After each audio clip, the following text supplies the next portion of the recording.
इसको आप एक बार फिर से समझ लीजिए। W का m l स्क्वायर t का पावर -2 और Q का at, और हम ये लिख सकते हैं m l स्क्वायर t का पावर -3 a का पावर -1।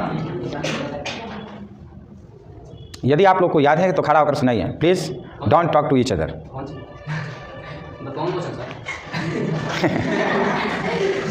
याद रखिएगा इसका क्या होगा, विमीय सूत्र m l स्क्वायर t का पावर -3। कुछ बच्चे होते हैं क्लास में बैठे रहते हैं, बोलते हैं सर क्या पूछे हैं, मतलब इसका अर्थ यह है कि आप ना कंसंट्रेट दिमाग नहीं किए। दिमाग को कंसंट्रेट करिए बाबू, एग्जाम नज़दीक आ रहा है। अगर आप ध्यान से पढ़िएगा नहीं तो प्रॉब्लम हो जाएगा ना। क्लास में शरीर है लेकिन दिमाग नहीं, मोबाइल चालू है लेकिन बस मोबाइल चल रहा है, हम उसको ध्यान से देख नहीं रहे हैं, ध्यान से सुन नहीं रहे हैं, तो कोई फायदा नहीं है। आप आधा घंटा टाइम दीजिए ना, ध्यान से उसको पढ़िए। जो चीज़ देख करके सुन करके याद हो सकता है वो जल्दी पढ़ करके याद नहीं होगा। इसलिए जो वीडियो भी देख रहे हैं उसको ध्यान से आधे घंटा देखिए, ध्यान से देखिए। और जो बच्चे स्किप करके देखते हैं वो महागधा होते हैं, उनको तो स्किप करके वीडियो देखना ही नहीं चाहिए। आप 5 मिनट ही देखिए, बस पूरा मत देखिए, 5 मिनट देखिए विदाउट स्किप। जो बच्चे स्किप करके मतलब आप फॉर्मेलिटी पूरा कर रहे हैं, कोई फायदा नहीं है। इसलिए बिना स्किप किए पूरा वीडियो को देखिए और इससे लाभ लीजिए। और ये देखिए कि जो क्वेश्चन का आंसर है वो क्या और कैसे है, और आपको नहीं पता तो इसका हम एक्सप्लेनेशन कर रहे हैं, हम कर रहे हैं, कुछ हमारे बच्चे जो पढ़ रहे हैं वो भी कर रहे हैं। ध्यान से सुनिए और देखिए। जो बच्चे देख करके नहीं सीख पाते हैं, सुन करके नहीं सीख पाते हैं, वो लाइफ में कभी कुछ कर ही नहीं सकते हैं।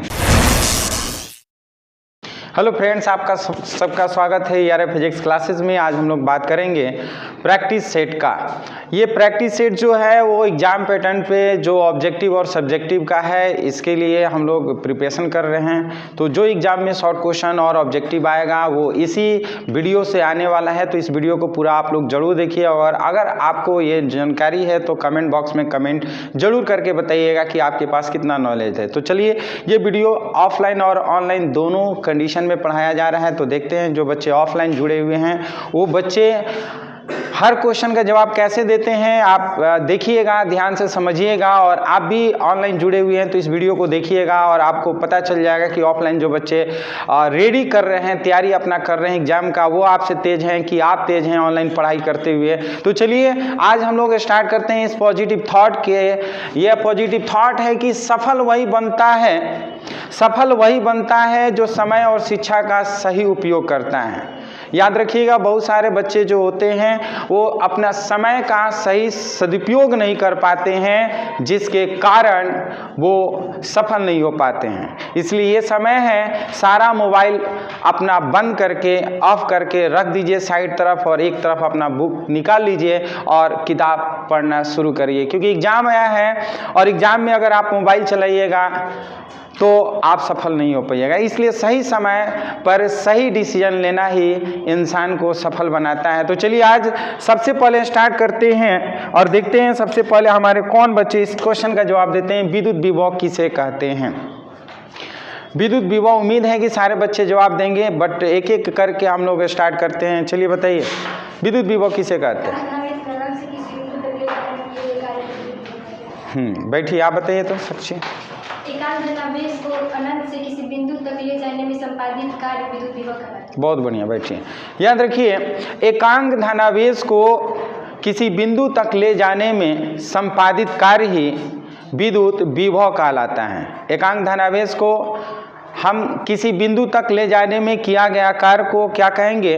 विद्युत विभव। परिभाषा 2 नंबर में आता है। याद रखिएगा कि विद्युत विभव किसे कहते हैं, तो हम लिख सकते हैं कि एकांक धनावेश को ना एक बिंदु अनंत से किसी बिंदु तक लाने में किया गया कार्य को ही हम क्या कहेंगे? विद्युत विभव कहते हैं। चलिए बात करते हैं नेक्स्ट क्वेश्चन। किसी विद्युत क्षेत्र में दो बिंदुओं के मध्य विद्युत विभवांतर कहिए या विद्युत विभव कहिए। विद्युत विभवांतर को परिभाषित कीजिए। चलिए आप बताइए। विद्युत क्षेत्र में एकांक धनावेश को एक बिंदु से दूसरे बिंदु तक ले जाने में संपादित कार्य को विद्युत विभव कहते हैं। बैठिए, आप बताइए। विद्युत क्षेत्र की इकाई धनावेश को एक बिंदु से दूसरे बिंदु तक ले जाने में किया गया कार्य विद्युत विभव कहलाता है। बैठिए, आप बताइए। विद्युत क्षेत्र में किसी इकाई धनावेश को एक बिंदु से दूसरे बिंदु तक ले जाने में किया गया कार्य विद्युत विभव कहलाता है। बैठिए, आप बताइए बाबू, याद है? हाँ, खड़ा होइए।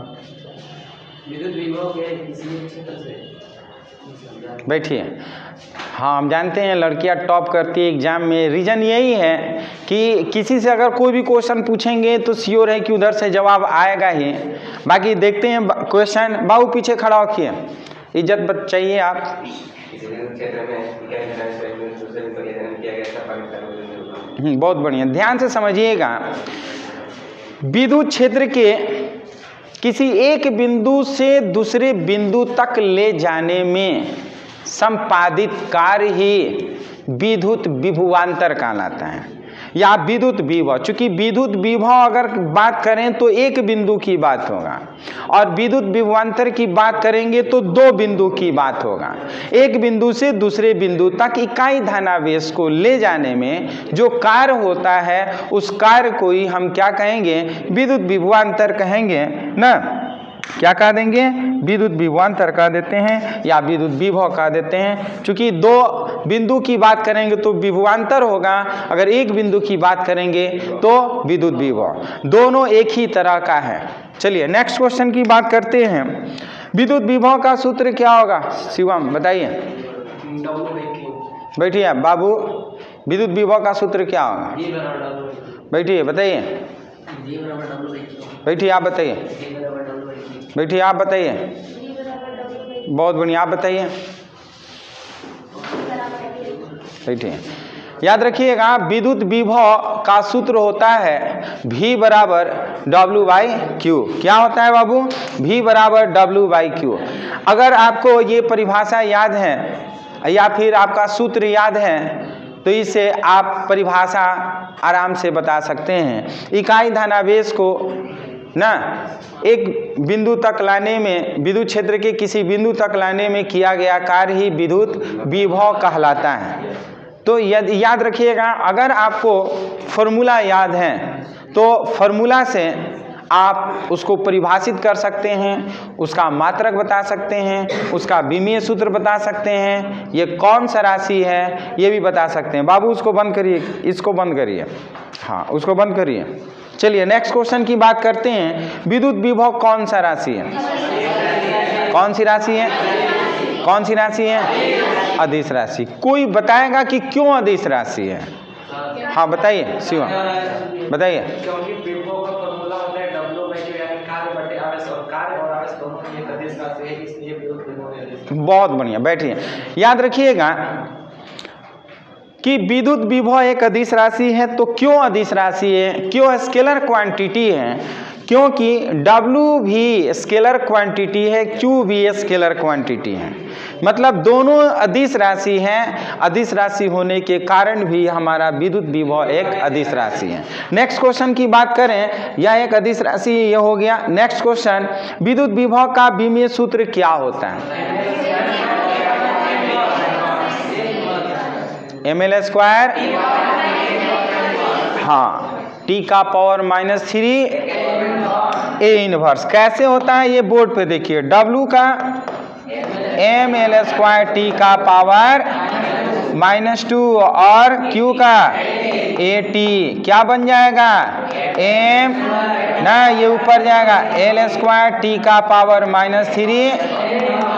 बात समझ में आया?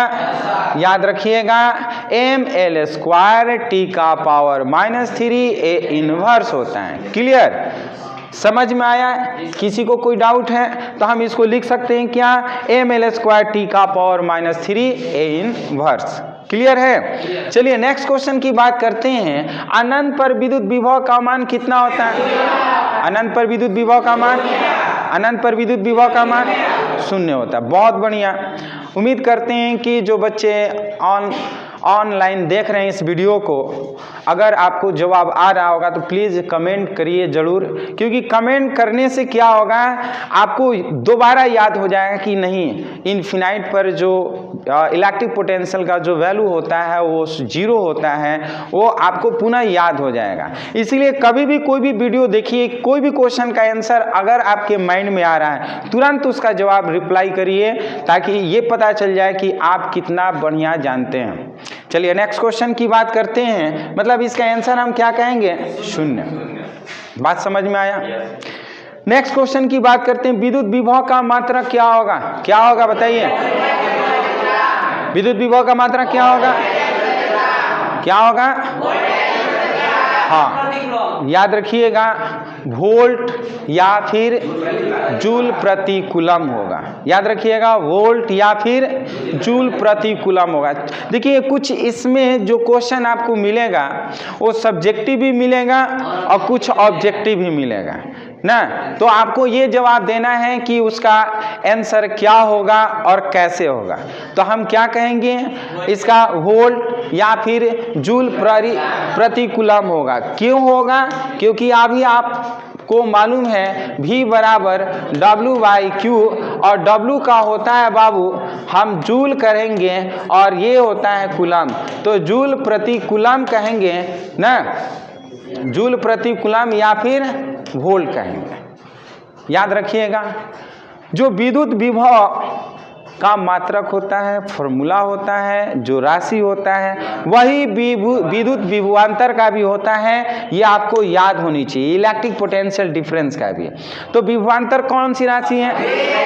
विभवांतर कौन सी राशि है? अदिश राशि है। जैसे विद्युत विभव एक अदिश राशि है, विद्युत विभवांतर भी एक अदिश राशि है। तो आंसर जवाब देंगे क्या? यह एक अदिश राशि है। नेक्स्ट क्वेश्चन की बात करते हैं, विद्युत विभवांतर का मात्रक क्या होगा बाबू? क्या होगा? क्या होगा विद्युत विभवांतर का मात्रक? वोल्ट या जूल प्रति कूलम। जैसे कि हमने बताया है ना, विद्युत विभवांतर का यही फॉर्मूला होता है, विद्युत विभव का यही फॉर्मूला होता है, मात्रक भी यही होता है, जूल प्रति कूलम या वोल्ट होता है, और यह भी एक अदिश राशि है। मतलब अगर आप विद्युत विभव याद कर लेते हैं तो विद्युत विभवांतर भी आपका याद हो जाता है। तो हम कहेंगे इसका मात्रक वोल्ट या जूल प्रति कूलम होता है। बात समझ में आया सब लोगों को? नेक्स्ट क्वेश्चन की बात करते हैं, विभवांतर का विमीय सूत्र क्या होगा? क्या होगा? mL² T का पावर -3 A का पावर -1। जैसे कि इसके पहले आपको बताएं, एक बार फिर से इसको आप समझ लीजिए बाबू, इसको आप एक बार फिर से समझ लीजिए। W का mL² T का पावर -2 और Q का AT, और हम ये लिख सकते हैं mL² T का पावर -3 A का पावर -1। यदि आप लोग को याद है तो खड़ा होकर सुनाइए please. Don't talk to each other.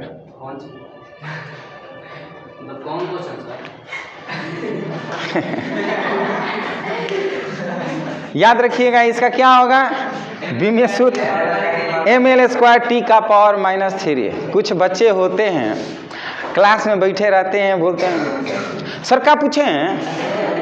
मतलब इसका अर्थ यह है कि आप ना कंसंट्रेट दिमाग नहीं किए। दिमाग को कंसंट्रेट करिए बाबू, एग्जाम नज़दीक आ रहा है।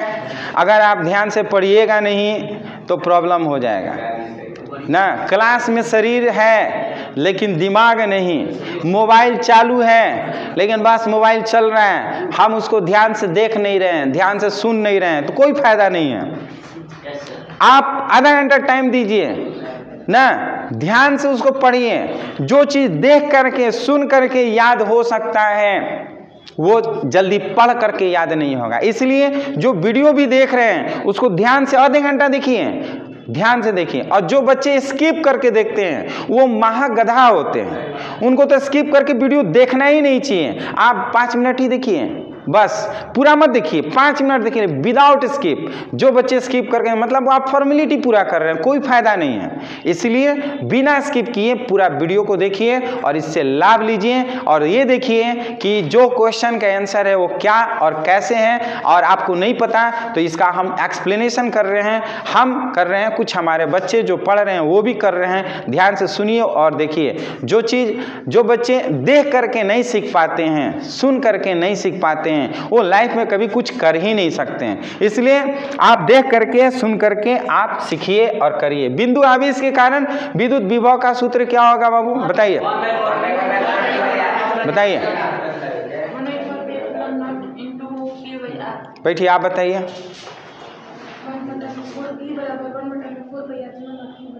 बैठिए, आप बताइए साक्षी। V equal to 1/4 pi epsilon Q by R. बैठिए, अस्मिता आप बताइए तो। V equal to 1/4 pi epsilon Q by R. बहुत बढ़िया है।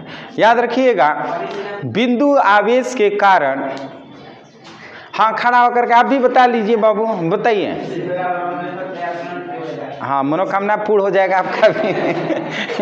देखिए V बराबर 1/4 pi epsilon not Q by R square. R होता है, जैसे कि बच्चे बता रहे हैं ना जी, क्या होता है, क्या होता है, Q बाई हाँ, चलिए याद है सारे बच्चों को, याद रखिएगा V is equal to 1/4 pi epsilon naught into Q by R। ये बिंदु आवेश के कारण विद्युत विभव का सूत्र है। चलिए नेक्स्ट क्वेश्चन की बात करते हैं। विद्युत स्थिति ऊर्जा क्या है? चलिए बताइए बाबू, पीछे, हाँ बताइए, विद्युत स्थिति ऊर्जा किसे कहते हैं? किसी आवेश को अनंत से उसके निकाय, किसी आवेश को अनंत से उसके निकाय को उन परिस्थितियों में ले जाने में क्या कार्य स्थिति ऊर्जा। बहुत बढ़िया, बैठिए। शिवम बताइए आप।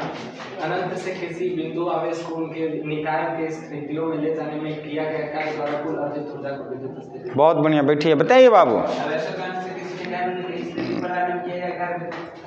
बहुत बढ़िया, ध्यान से समझिए। सिंपल अगर परिभाषा अगर आपको याद है और करना है तो हम कैसे कहेंगे कि इकाई धनावेश को ना विद्युत क्षेत्र के किसी बिंदु तक अनंत से लाने में किया गया कार्य ही स्थितिज ऊर्जा के रूप में होती है।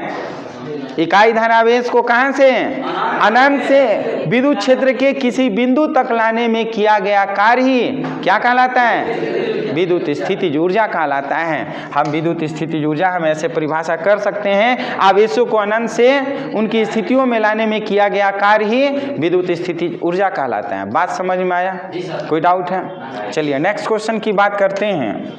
1 इलेक्ट्रॉन वोल्ट में कितना जूल होता है? बताइए, बताइए बेटी, आप बताइए, बेटी आप बताइए, बेटी आप बताइए, बैठिए बाबू, पीछे बताइए तो। हाँ हम बैठिए, आप बताइए बाबू,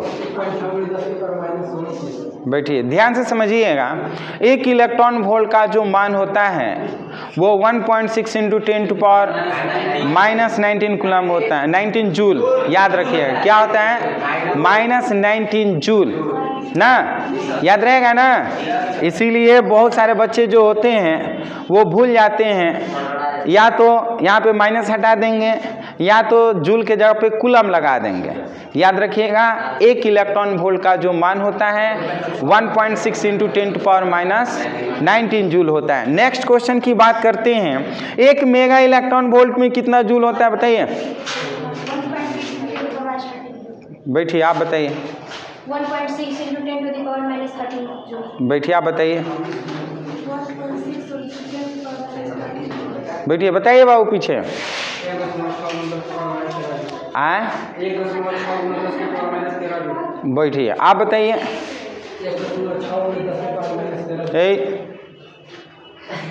बैठिए।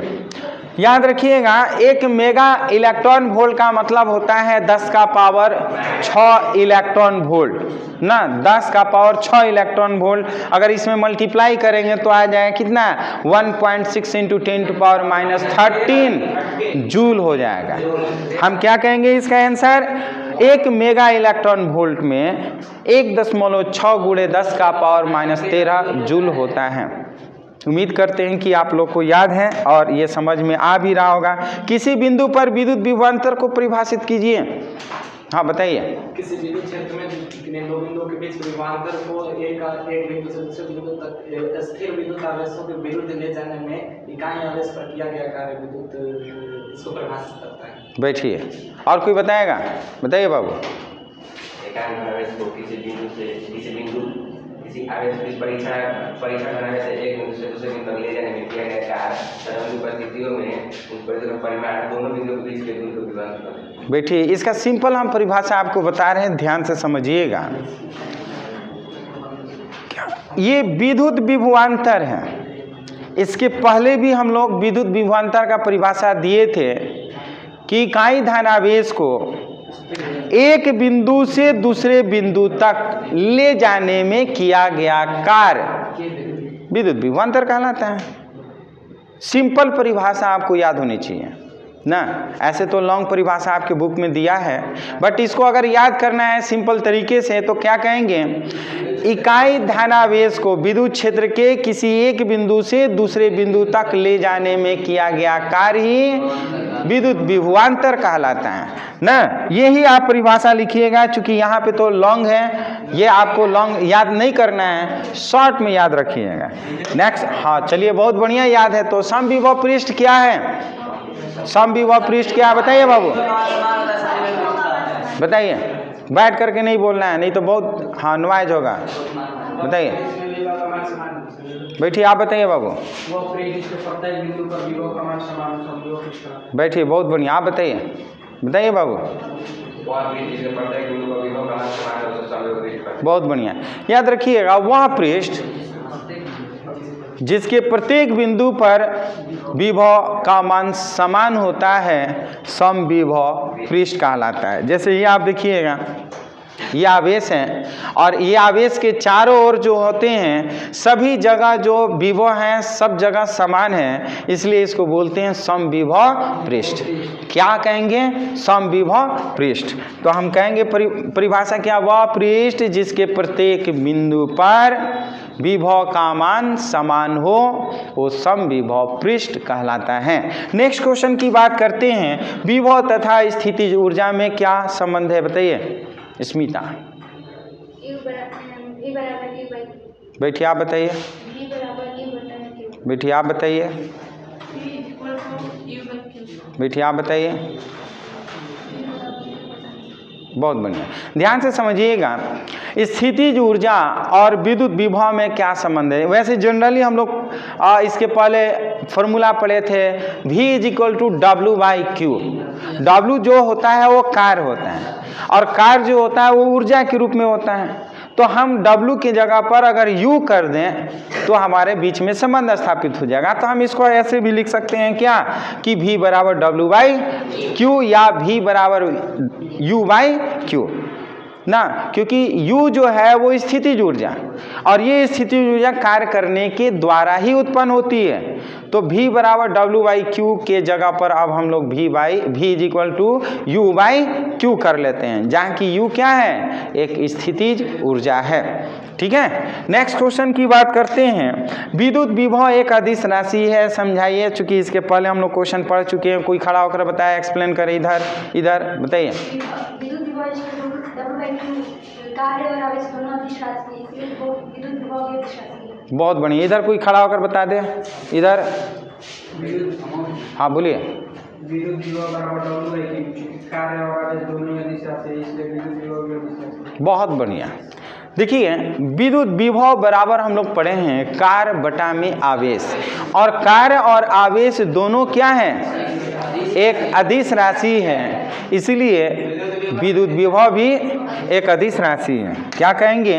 विद्युत विभव बराबर W/Q, और चूंकि दोनों जो होते हैं अदिश राशि हैं इसलिए यह भी एक अदिश राशि है। बात समझ में आया? नेक्स्ट क्वेश्चन की बात करते हैं। क्या विद्युत क्षेत्र में किसी परीक्षण आवेश को गति कराने में किया गया कार्य पथ पर निर्भर करता है? क्यों नहीं करते हैं? ध्यान से समझिएगा। विद्युत विभव बराबर होता है, इधर देखिए, पढ़िए तो कॉन्सेप्ट के साथ। पथ पर निर्भर करता है तो कहेंगे नहीं। क्यों? ऐसा ही का मतलब कुछ भी है? ध्यान से समझिए। विद्युत विभव भी बराबर क्या होता है बाबू? W/Q। यहाँ पे तो दिखाई दे रहा है ना, R है ना, दिखाई दे रहा है ना?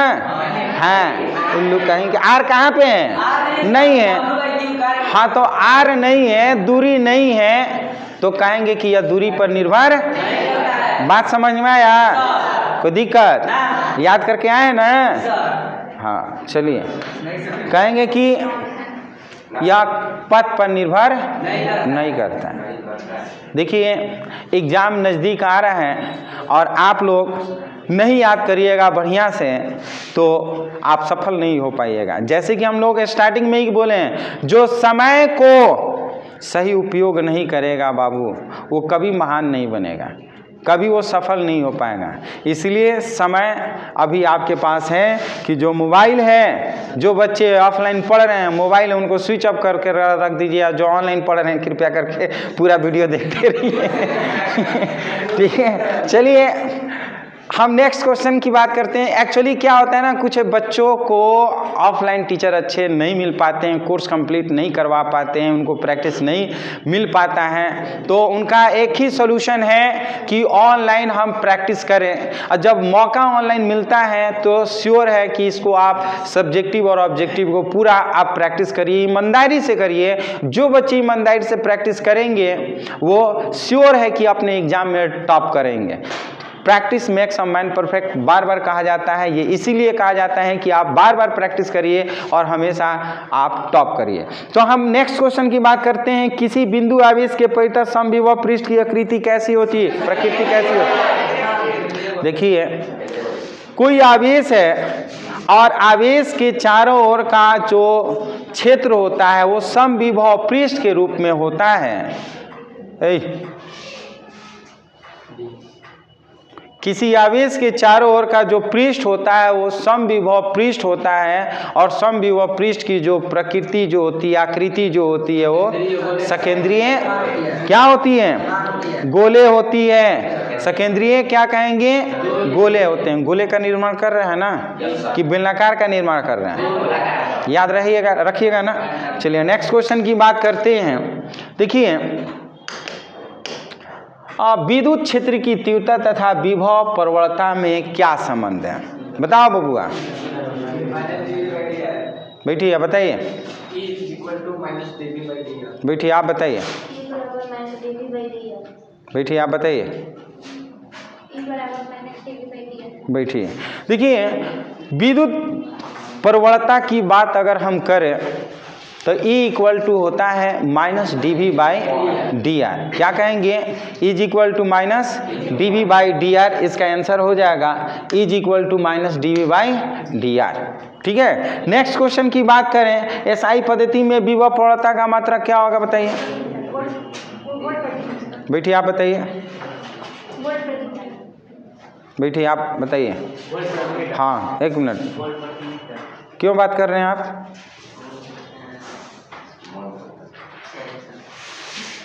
एक तो घर पे पढ़ाई नहीं है, क्लास में आकर बतियाना एक गधों का काम होता है। हाँ, ढीचू ढीचू कौन करता है, गधा करता है ना। क्लास में सब लोग बैठ करके सुना रहे हैं और हम बैठ करके ढीचू ढीचू कर रहे हैं, तो वाला काम क्यों कर रहे हैं?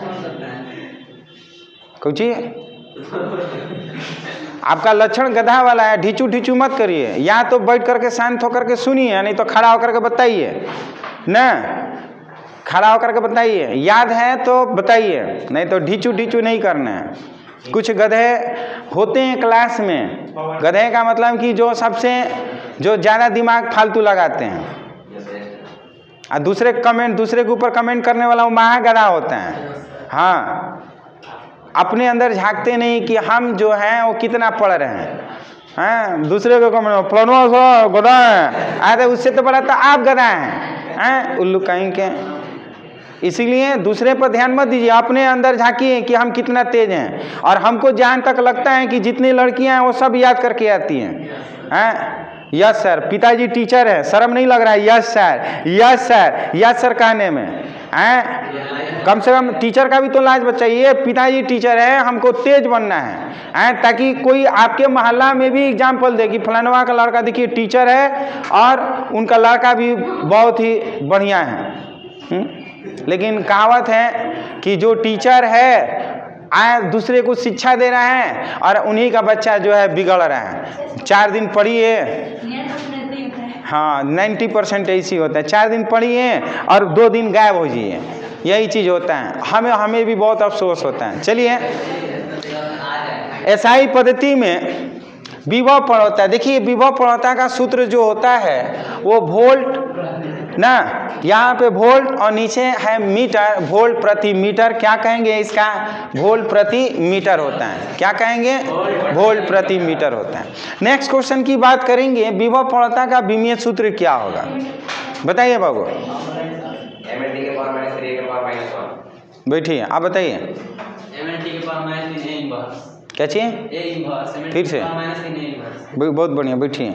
देखिए अभी जैसे कि हम लोग पढ़े हैं विभव का विमीय सूत्र mL² t का पावर -3 a का पावर -1, यही ना पढ़े हैं। और DRL हम ये पढ़े हैं, LL कट जाएगा, क्या बचेगा? mLT का पावर -3 a का पावर -1। इस तरह से हमारा विमीय सूत्र हो जाएगा। लिख सकते हैं mLT का पावर -3 a इनवर्स होता है। ठीक है। नेक्स्ट क्वेश्चन, विभव प्रवणता कौन सी राशि है? विभव प्रवणता कौन सी राशि है? कहेंगे कि यह एक सदिश राशि। याद रखिएगा, विद्युत क्षेत्र जो होता है वो एक सदिश राशि है, या विद्युत क्षेत्र विभव प्रवणता के रूप में होता है, इसलिए यह एक सदिश राशि है। याद रहेगा ना। नेक्स्ट क्वेश्चन की बात करते हैं, विद्युत क्षेत्र की तीव्रता तथा विभव में संबंध क्या होगा?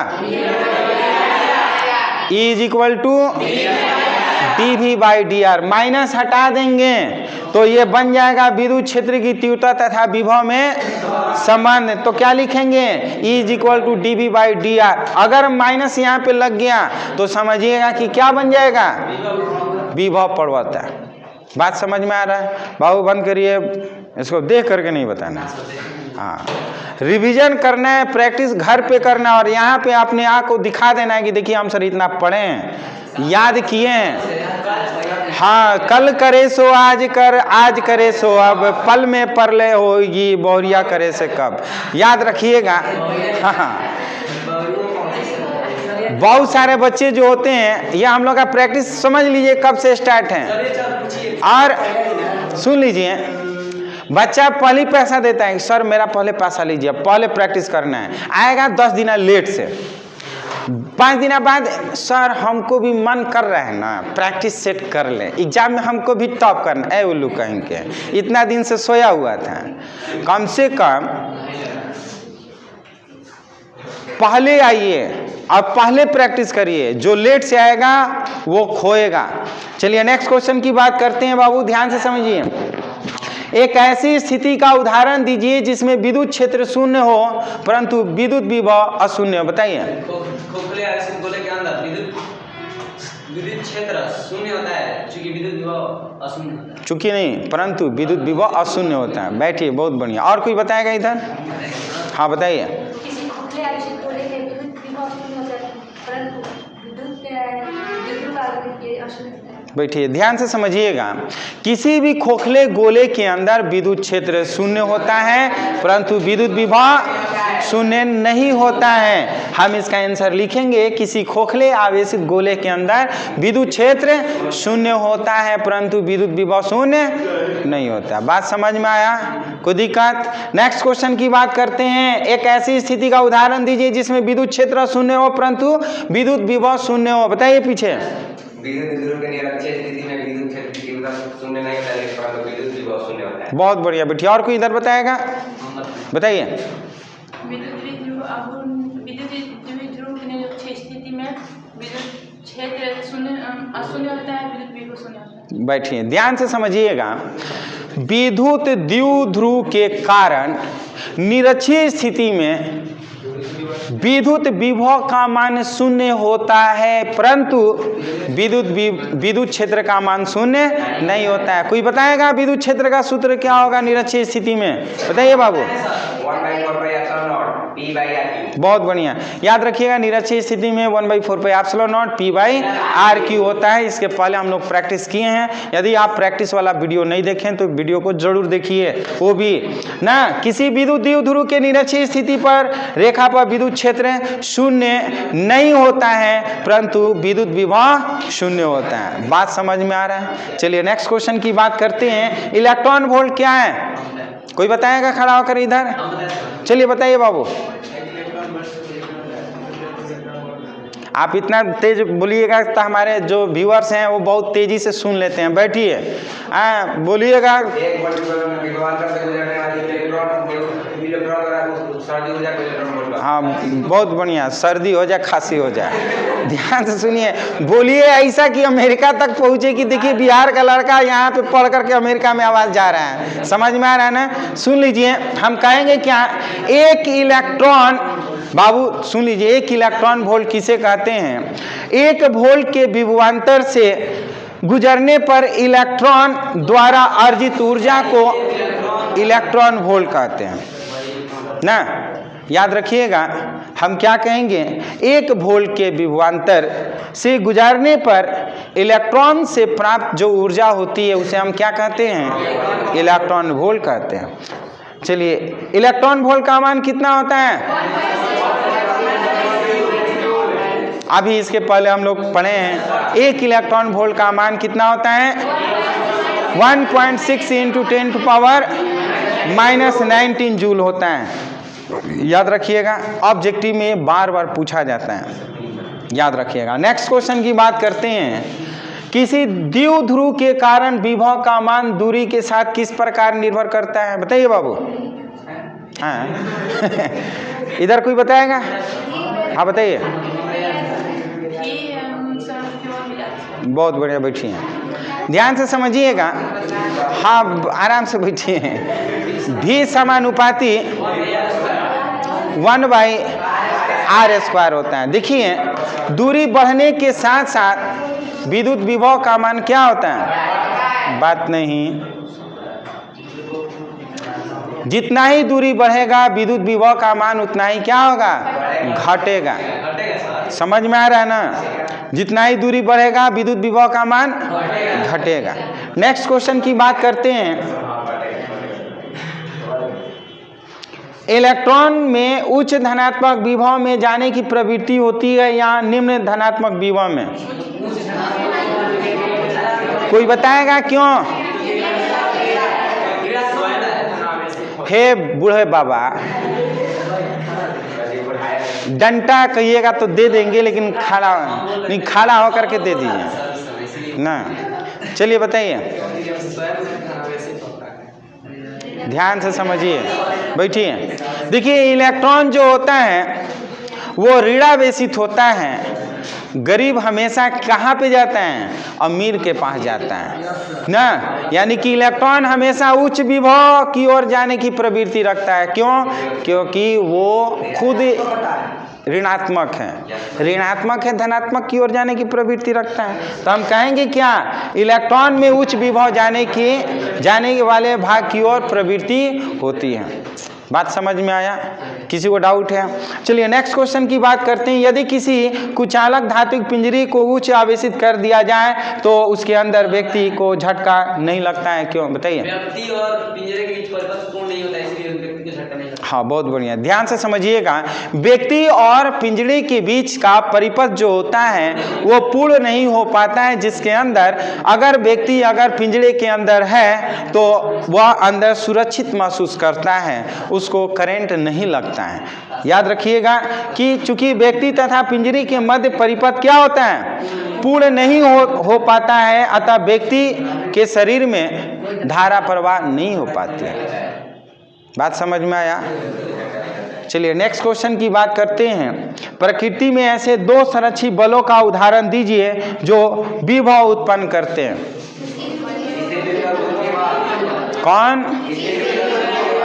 कौन करता है? स्थिर विद्युत बल और गुरुत्वीय बल। देखिए, दो ऐसे बल हैं, स्थिर विद्युत बल तथा गुरुत्वीय बल, जो हमेशा क्या उत्पन्न करते हैं? विद्युत विभव को उत्पन्न करते हैं। ठीक है, नेक्स्ट क्वेश्चन की बात करते हैं। किसी बिंदु आवेश के समविभव पृष्ठ आकार कैसा होता है बाबू? कैसा होता है? सकेंद्रीय गोला या गोलाकार होता है। जैसे कि पहले हम बताए हैं, गोलाकार जिसमें आवेश क्या होता है? केंद्र पर होता है। बात समझ में आया? नेक्स्ट क्वेश्चन की बात करते हैं। उस भौतिक राशि का नाम बताइए जिसका एसआई पद्धति में मात्रक क्या होता है? जूल प्रति कूलम होता है और यह एक अदिश राशि होती है। क्या होता है? हाँ, विद्युत विभव और विद्युत विभवांतर दोनों का मात्रक जो होता है जूल प्रति कूलम होता है, और यह दोनों क्या होते हैं? अदिश राशि होते हैं। कहेंगे क्या? विद्युत विभव या विभवांतर या एक अदिश राशि होता है। विद्युत विभव और विभवांतर दोनों का जो मात्रक होता है वो जूल प्रति कूलम होता है। बात समझ में आया? कोई दिक्कत? चलिए नेक्स्ट क्वेश्चन। दो समविभव पृष्ठ एक दूसरे को काटते नहीं है, क्यों? हाँ बताइए। दो समविभव पृष्ठ यदि एक दूसरे को काटते हैं तो कटान बिंदु पर दो दिशाएं होंगी जो कि असंभव है। बैठिए, खड़ा होके ठेला चला रहे हैं, पीछे से धक्का दे दे रहे हैं। और इधर से कोई बताएगा? हाँ बताइए। दो समविभव पृष्ठ एक दूसरे को काटते हैं तो इसका अर्थ है कि प्रतिच्छेद बिंदु पर विद्युत विभव के दो मान होंगे जो संभव नहीं है। बहुत बढ़िया, बैठिए। और कोई बताए?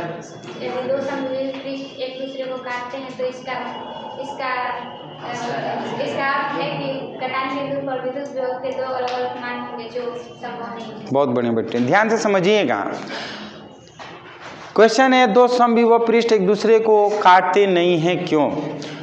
देखिए, दो समविभव पृष्ठ एक दूसरे को कभी नहीं काटते हैं। यदि काटेंगे तो उनके कटान बिंदु पर दो अलग अलग विद्युत विभव का मान होगा जो कि असंभव होगा। बात समझ में आया सबको? याद रहेगा ना? नेक्स्ट क्वेश्चन की बात करते हैं। किसी बिंदु पर विद्युत क्षेत्र अशून्य है, क्या इस बिंदु पर विद्युत विभव शून्य हो सकता है? बताइए। विद्युत ध्रुव के निरक्षीय स्थिति पर विद्युत क्षेत्र शून्य नहीं है परंतु विद्युत विभव शून्य है। क्वेश्चन बाबू क्या है? किसी बिंदु पर विद्युत क्षेत्र शून्य है, क्या इस बिंदु पर विद्युत विभव शून्य हो सकता है? बहुत बढ़िया, बैठिए। निरक्षीय स्थिति पर जैसे हम लोग पढ़े हैं कि विद्युत विभव का मान क्या होता है? शून्य होता है, परंतु विद्युत क्षेत्र शून्य नहीं होता है ना। याद रखिएगा, विद्युत क्षेत्र शून्य होता है कहाँ पर? हम कहेंगे किसी द्विध्रुव के निरक्षीय रेखा पर, लेकिन विद्युत विभव वहाँ पर क्या होता है? शून्य होता है। याद रहेगा ना? नेक्स्ट क्वेश्चन की चलिए, अब हम लोग का ये यहीं पे समाप्त होता है। और जाते जाते आपको एक चीज़ जरूर कहेंगे, आपकी आज गवाई हुई नींद आपको कल अच्छे से सोने का मौका देगी। आज जो बच्चे जाग कर दिन रात मेहनत कर रहे हैं और याद कर रहे हैं, आज आपकी नींद गवाई हुई, कल इसका क्या होगा? आपको फायदा करेगा। इसलिए यदि ये वीडियो पसंद आया हो तो इस वीडियो को लाइक शेयर कमेंट जरूर करिए, और नए व्यूअर हैं तो इस चैनल को जरूर सब्सक्राइब करिए। फिर मिलते हैं नेक्स्ट प्रैक्टिस सेट में, तब तक के लिए धन्यवाद।